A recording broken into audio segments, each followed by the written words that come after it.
Hey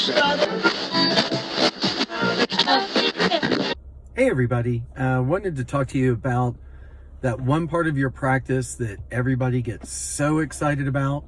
I would say it's probably the sexiest part of your practice. I know you go to bed dreaming about it, you wake up thinking about it, and that would be your mechanical room. With everything going on right now, it's probably one of the last things that you actually do think about, but probably one of the most important parts of your practice, if not the most important part of your practice.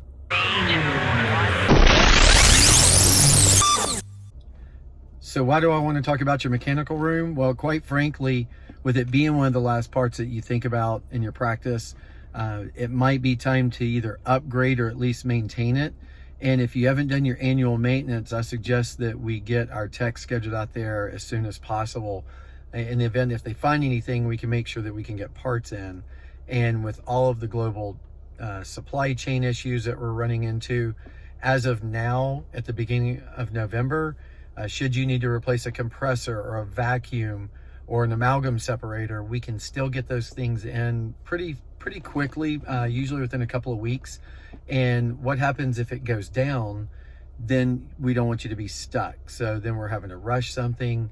You're gonna pay extra for it, and we don't want that. So I'm gonna recommend that we, at a minimum, get our tech scheduled to come take a look, make sure everything's functioning properly.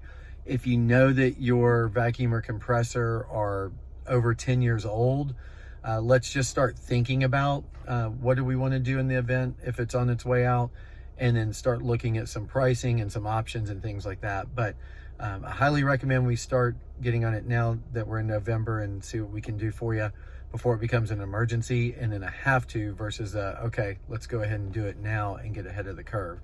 And for other ideas on how to prolong the life of your compressor and vacuum, shoot me a message and I'm happy to share those with you as well. But in the meantime, look forward to talking to you and let me know how I can help you.